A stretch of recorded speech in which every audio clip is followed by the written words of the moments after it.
Pour some sugar on me. I want candy.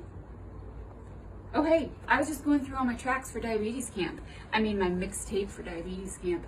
And we are ready to rock on with you there. But first, let's talk about a few things we should know. A little bit of development and education never hurt anybody. And that's one of our goals at diabetes camp, is to provide good education for our campers, to capture those teachable moments and send them home with a little more knowledge than they had before. For a lot of our campers, this is a chance to reset and recharge and get ready for the school year ahead. Maybe they've been off track with their diabetes and they are surrounded by a community of folks with diabetes, and this is their chance to really feel like they're ready to tackle their diabetes in the coming year. So we want to capture those teachable moments. Maybe it's something like activity. Maybe we're headed out to do a fun activity and that blood sugar is trending down and they've got a couple of units of active insulin on board. We want to use that as a teachable moment to say, what do you think is best for your body? What would you do? And then we also provide some guidance with that. Our hope is that they go home with more tools in their toolbox than they came with. Think about things like correction, carb counting. There's so many teachable moments at camp. In addition to what you get when you walk away from camp with peer relationships, there's also opportunities for development with diabetes.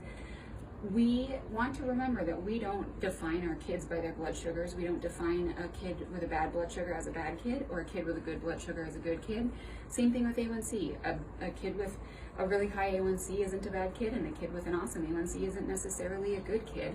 We define these kids by how we can help recharge them and give them some education and teachable moments. Some of our young kids are honeymooning and their blood sugars are like so easy to manage, and some of our kids who have diabetes a long time will see anywhere from blood sugars in the 30s to blood sugars in the 500s, and it doesn't define them. We don't ever want people to think that they are defined by their diabetes, and so we want to define them by trying new things. We want to define them by building their confidence, and I think that we have a chance to do that at camp.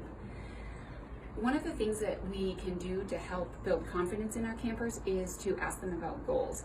Parents' goals and campers' goals might be really different, but at check-in, it's a good idea to touch base with parents and campers and ask them, what are your goals for camp?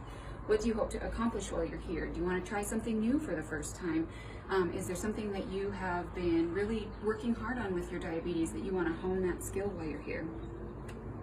Remember too that developmental guidelines are different for all ages. Our younger campers and our 15-year-old campers have really different developmental styles, and their abilities to learn, their cognitive abilities are different, so meet them where they are.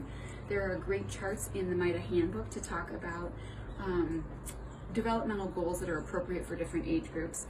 Remember different learning styles. Keep in mind that different kids have different fears, maybe different parental involvement. They're at a different stage on their diabetes journey.